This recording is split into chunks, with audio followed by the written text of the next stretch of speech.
Back with Zipper96 back here for another video for y'all today. Today, I'm explaining my side real quick about something. But before I get any further, if you got your dip, grab your dip. If you got your chew, grab your chew. If you don't dip, that thumbs up to you. Thank you for coming back to the channel. I know some of y'all don't dip, and that's alright by me.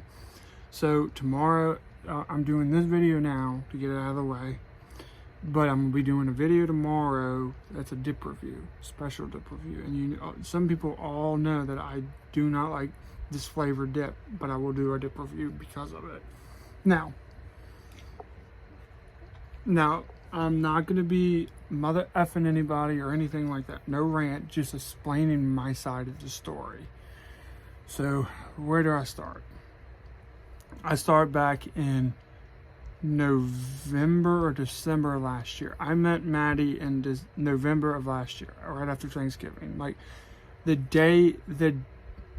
I met her like a day before I got my TV. I got my TV November something. It was right after Thanksgiving. It was the Saturday after Thanksgiving. I remember that much. Well, so I was live on TikTok one night. Maddie was being a moderator and everything. Tabitha popped up.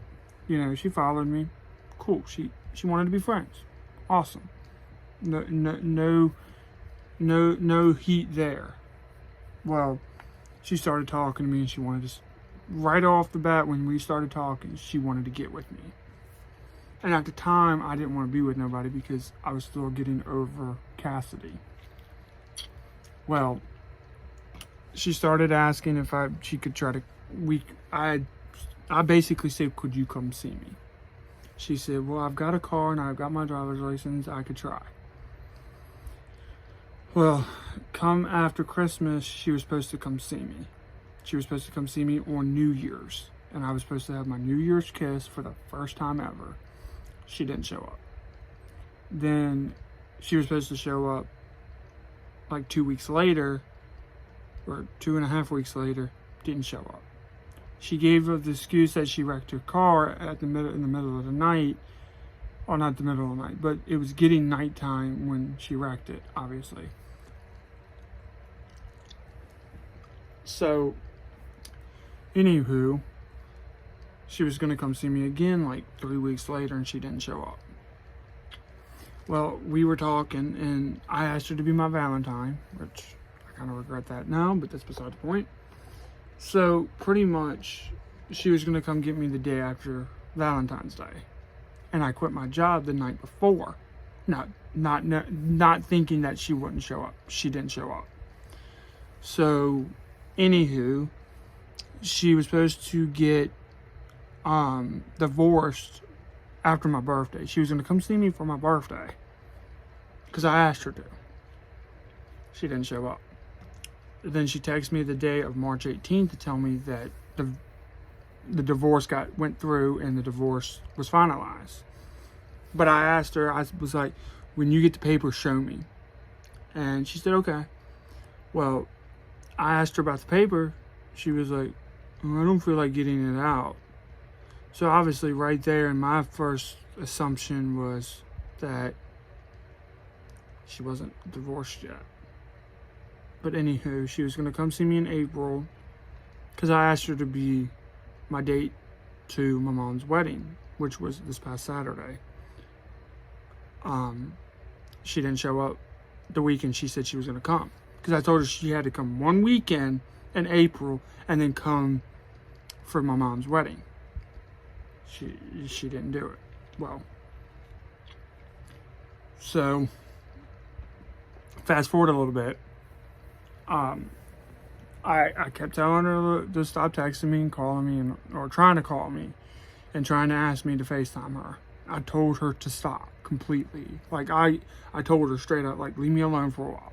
She wouldn't do it. Well, Marie has my Instagram information, and she was texting her. She still wasn't listening.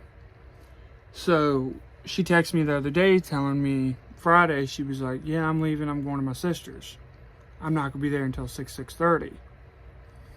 Well,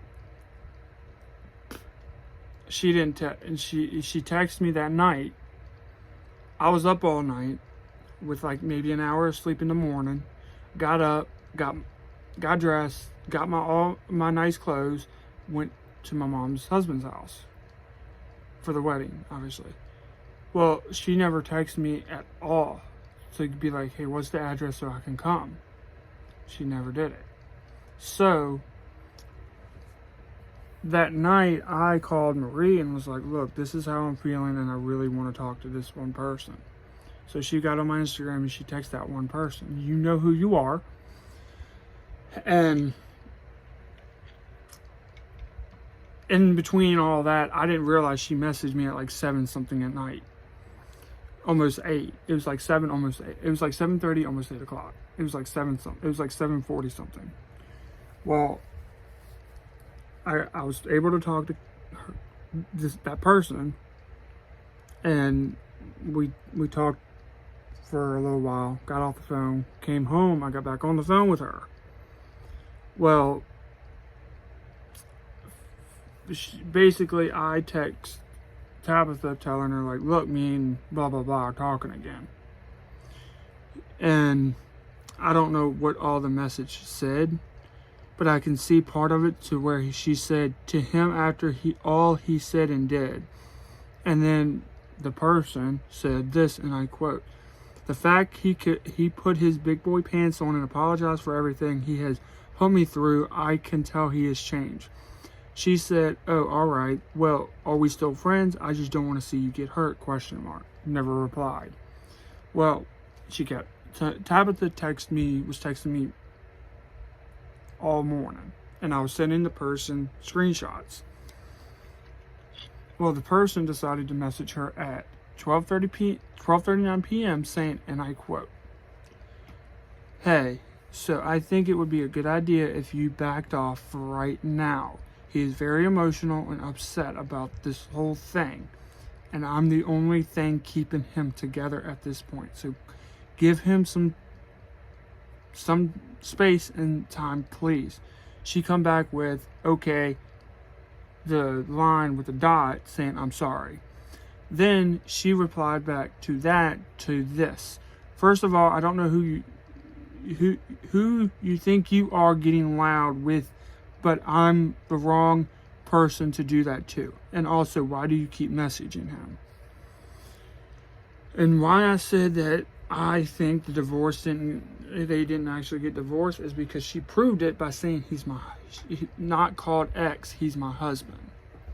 So right there, that was a lie too. So,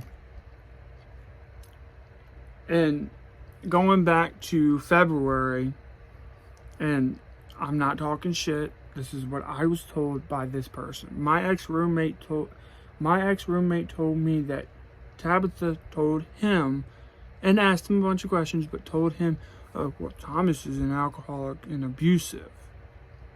And no, because one person can vouch that even though I got drunk, I never got physical. I yelled when we would fight, and if I was drunk. If I was drunk and we had a fight, we would yell at each other.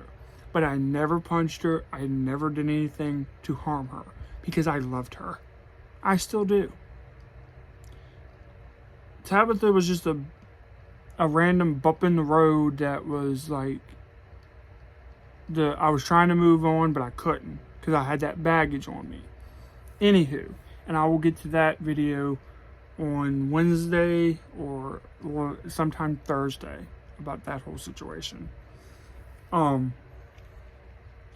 So like I was saying, she asked about, does Thomas always drink? And the person decided, well, I'm going to come back with this.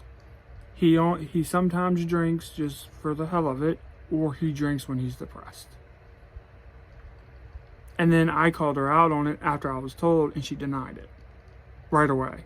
When you deny something with me, that means you actually said it. Anywho,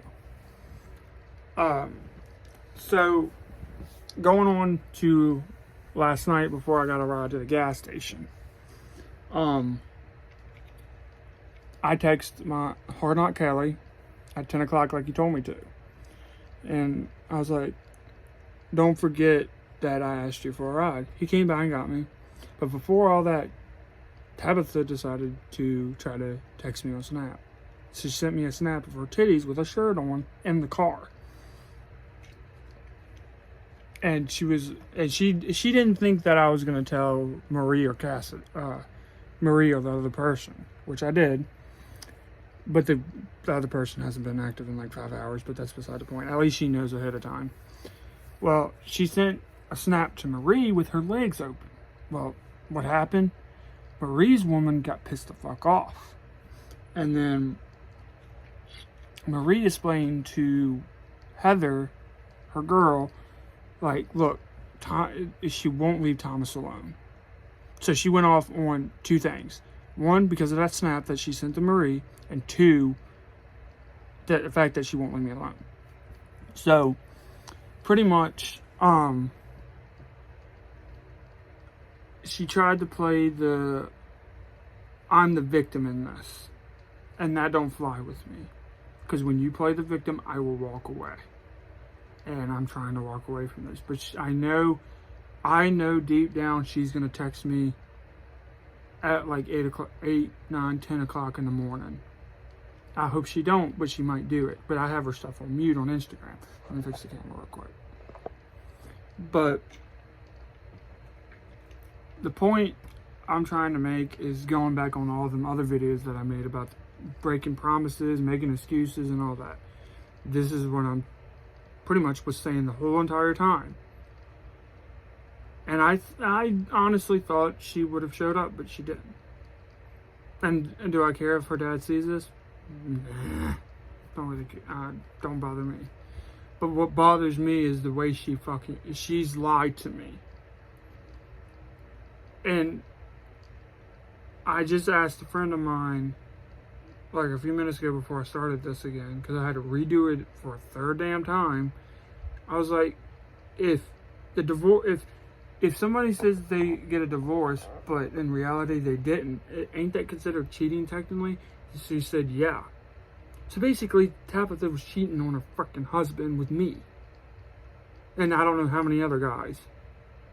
But my point is, why sit there and cheat when you're technically married, but you tell me that you're not, that you got a divorce, and it was finalized, sealed, and delivered. That's the ultimate betrayal right there in a marriage, and that's not right. But like I said, I wasn't trying to motherfuck anything or go off. I wanted to explain my side of the story and leave it at that. Yes, I know I should have added in the ex-roommate and the whole thing she said of me being an alcoholic abusive in February, but I didn't.